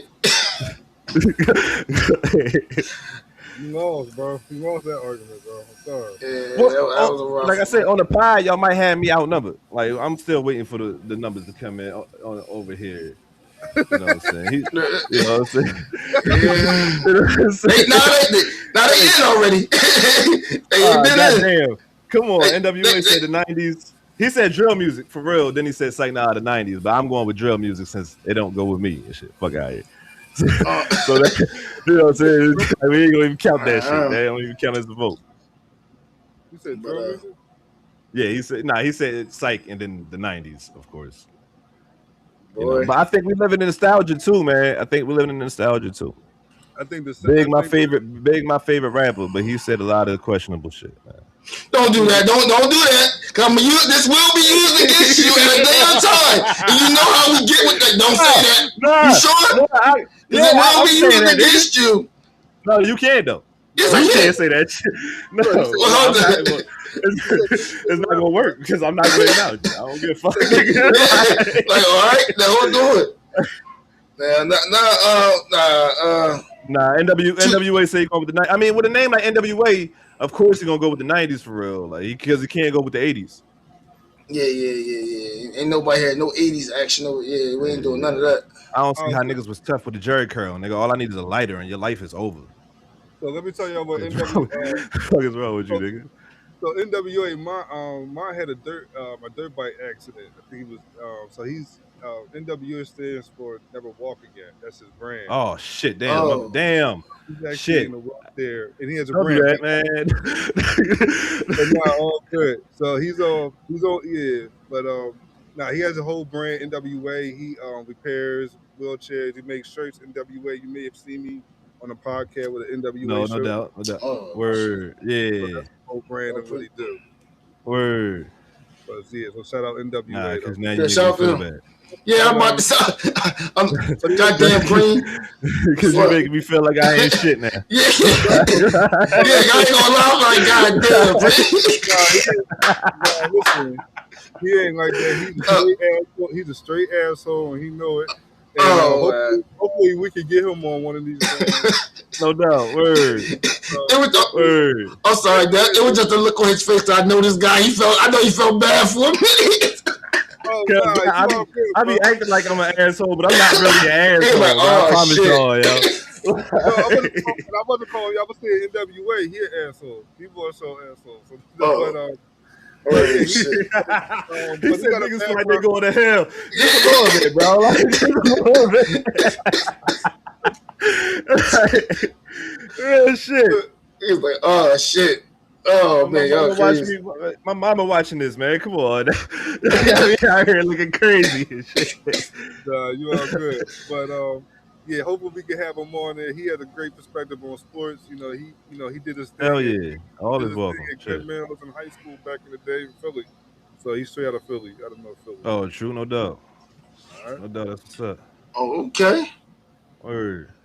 But all right, so NWA said that it was the 90s. I don't know if we got Kai's or Key. I don't know if I'm saying it right.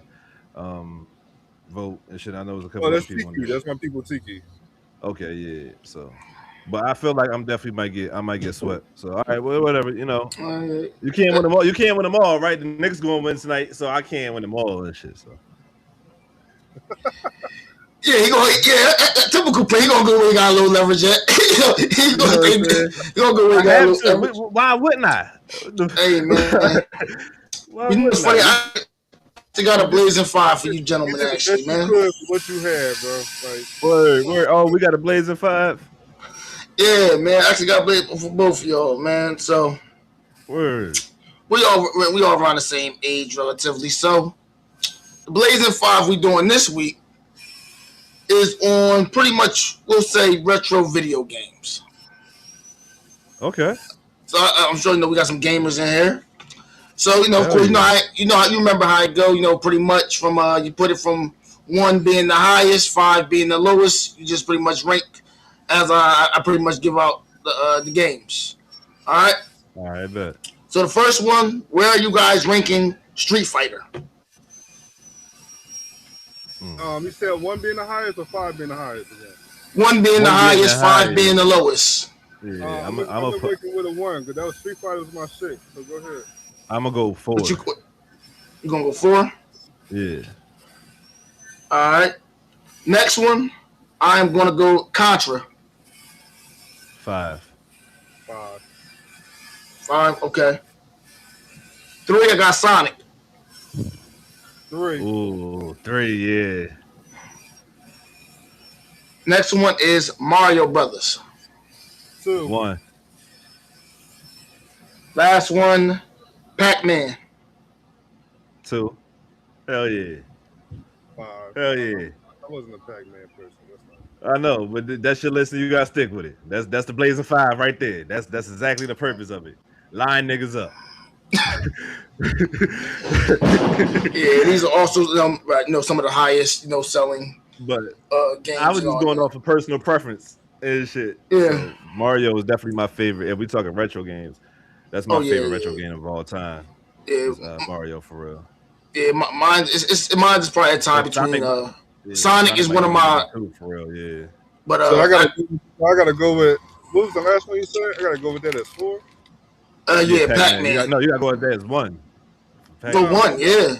1 was Street Fighter. No, it's 1 was Street Fighter. Yeah, he picked that out the gate. Yeah, he just short of yeah. Street Fighter. See, that's right. Yeah, I'm right with you. Yeah, you said you ain't really play Pac-Man like that and shit. Yeah, so I put Pac-Man as 4. So yeah, okay, I got you. All right.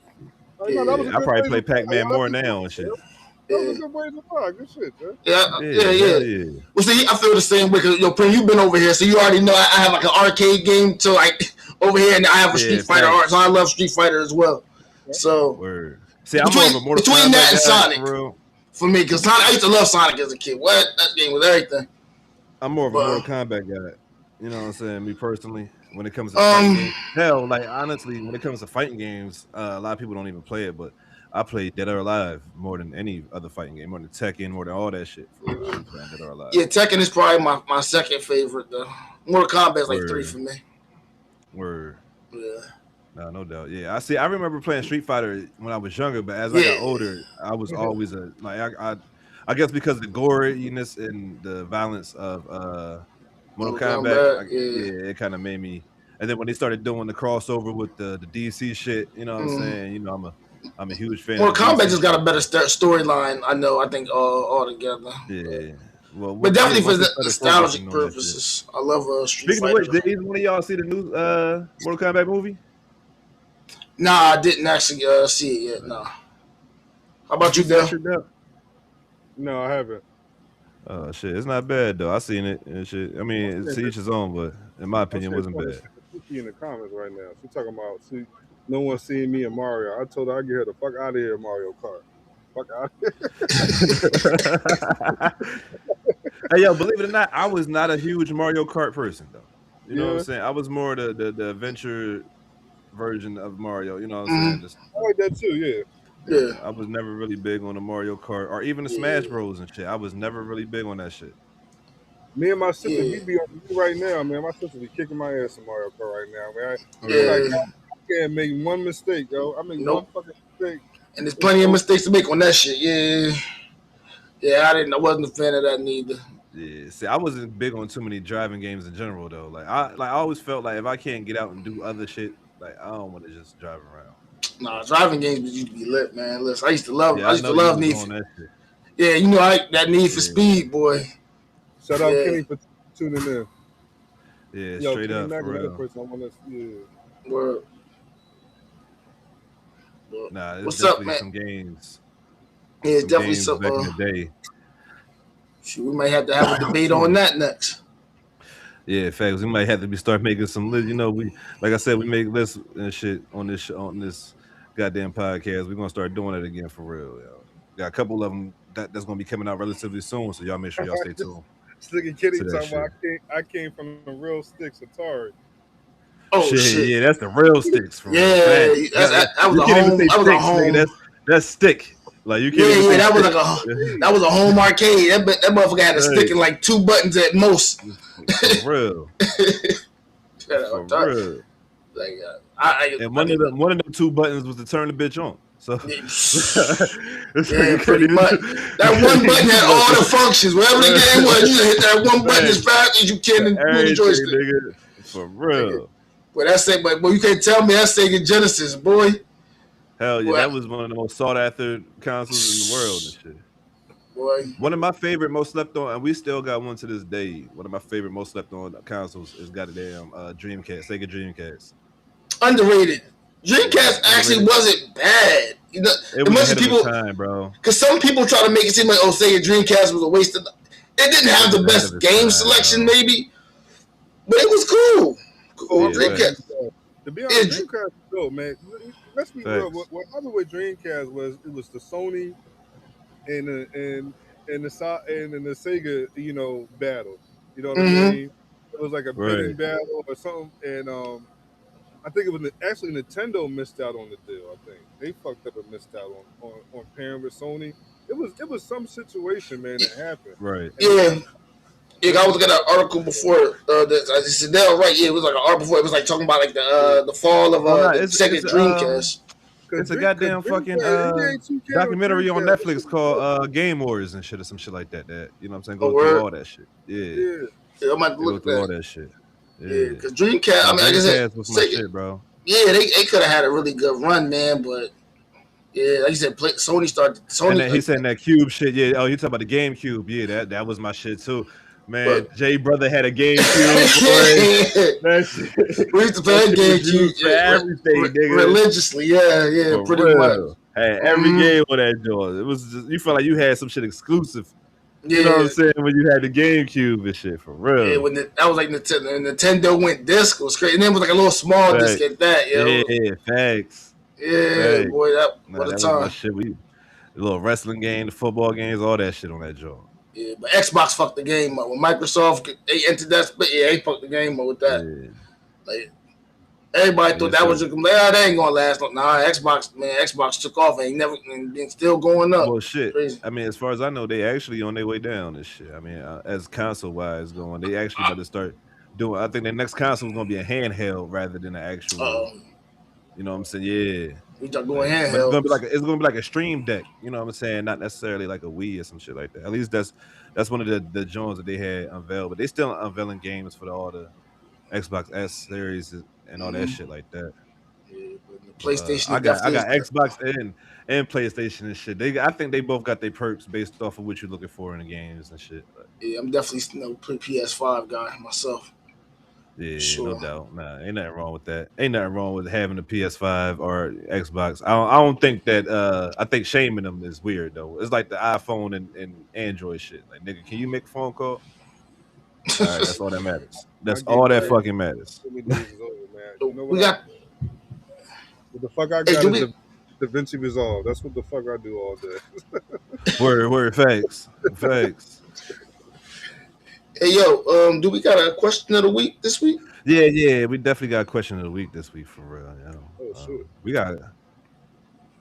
I got a couple, but the one I want to go with this week, since we was talking about the goddamn hip hop Mount Rushmore and shit, and it's so funny because it was actually, you know what I'm saying, who had the better prime, Jay or Wayne, but I'm gonna actually switch it to who actually was the better artist in the '90s, Jay or DMX and shit. You know what I'm saying? So We You barely guys answered the already question know. the first time. He gonna give it to us again. But that's why we give it to them. I'll You know give what it. I'm I'm about to saying? say, That's why- damn. I want to have input. Like, I can handle input in that. But That's why we give it to them. You know. yeah, I know. But I like to still. I'm gonna answer. I'm gonna just go with Jay. I'm gonna just say Jay. Yeah, I about to say you can be biased if you want. You know? Yeah, I am. That's the question of the week. Yeah, I'm gonna be biased in this one. Dale, you want to answer? Not really. See the hard hitting questions right here on the Wake and Bake podcast show. I'm going with DMX, unbiasedly for real. Like I'm going with DMX. Yeah, I gotta go with Freem. Yeah. Yeah. I don't think it's hard to pick against people, man. Like it's like when it comes to Jay-Z, he had his run throughout eras, throughout decades and shit. So you can pick a time and place and say that when he was the best or when you felt like he was the best.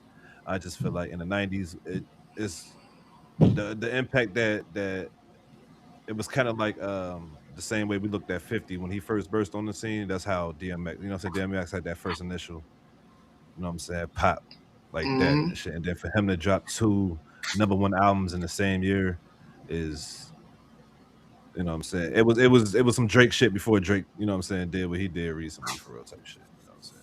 So you gotta give DMX his flowers and his respect for what he was able to do, especially anchoring basically the 90s and shit. He was the guy that was able to keep that gangster rap alive, that grittiness alive and shit, basically until 50 Cent came and took it over and so on and so forth and shit. Like, so that's what I think. Who you guys think? Who y'all have as the you know what I'm saying, who had the better 90s out of the two artists, DMX or Jay-Z? We're not asking who's the better out of the two, but who had the better 90s out of the two? And peace, Jahed. Peace. I appreciate you tuning in, Big Jahed. Shout out Big Jahed. He got Concrete Chronicles podcast. You know, he goes over a lot of stuff with re-entry. Oh yeah, straight up facts. Yeah. Shout out to the Concrete Chronicle podcast for real. Word. We support all of our broadcast, all of our podcast cousins and shit. You know what I'm saying? Yeah, for sure. I mean, but all right, man. That's a deep question, but it all depends on what you're into during the era. The Grimy Street, I'm gonna say X, and the Money, I'm gonna say J. Yeah, I can dig it. That DMX was in movies and everything too. You know, that's a fact. Oh yeah, for sure. That's fact. But that was like his first movie was in the 2000s, right? I don't think he was in no movies in the 90s. No, it was like 2000, wasn't it? Like Cradle to the Grave? Was it Cradle to the Grave, or was it? What was Belly? Belly was what, 99? No, Belly. My bad, I'm tripping. Yeah, how did I forget that? Belly. Yeah. Never mind. Belly was 99. Yeah, that was in the 90s. Yeah, Belly. Yeah, I'm tripping. Yeah. Shit, never mind. Yeah, he was a movie star from the get-go type shit. Like, oh yeah. He was a movie star from the get-go type shit. Yo. Like, so. Yeah. Nah, yeah. So yeah, a lot of people, you know, is saying basically his preference. It says DMX, Hov didn't pop commercially until Big Pimpin'. came out. X had mad hits and movies. Yeah. And he was carrying Rough Riders, no doubt.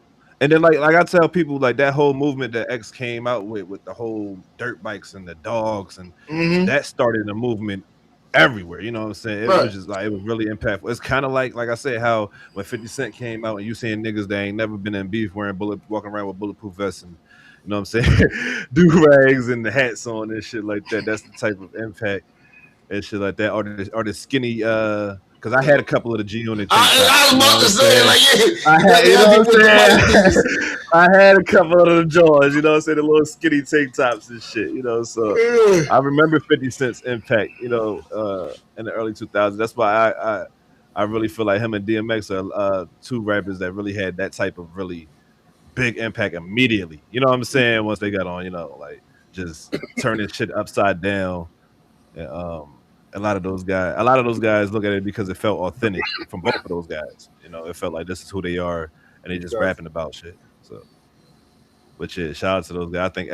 I think we did a good job showing X some love on this podcast this week. I mean, it wasn't planned, but I'm glad we did. That's one of my favorite artists for real. So. Yeah, I think wasn't it just his anniversary of his death just recently? Didn't he? I believe so. I'm not sure, but if it was, we're doing a great job of celebrating the man for real. For sure. Shout out to the guy for real, man. Next week, y'all make sure y'all turn in because shit, we might do an emergency podcast depending on how this goddamn game 5 go on tonight for real. I know I'm going to be in this goddamn group chat tonight. All right. No, don't be in. No, can we take him out? Sit down. What we doing? Nah. We taking him out the group chat or what? We in there and shit. Like, don't get me started. You know, I might fuck around and go live tonight and shit. Watch the game live and shit. Like, close out game. I'll jump in later on with you. No doubt for real, man. We about to close this shit down. We appreciate everybody that came through this week. Everybody that showed love, man. As we ask everyone all the time before we get out of here, hashtag Stay Fried in the comments. You know, let's get that hashtag going one time for your boy. Make sure y'all follow us on all social media. Smoking Buzz everywhere. Everywhere that you got social media at, you can find us on that motherfucker. Twitch, Kick, TikTok, YouTube, Facebook, IG, wherever y'all want to find that bitch at, that's where we at for real. You know, Smoking Buzz everywhere. You can follow Sadell at OP Opposing Perspective Podcast, OPP. J Will at J Will, you know, and you can follow me personally at New Jersey Preem. We appreciate all the love. We're gonna catch you on the next one. And remember to stay fried, my friends. We are gone.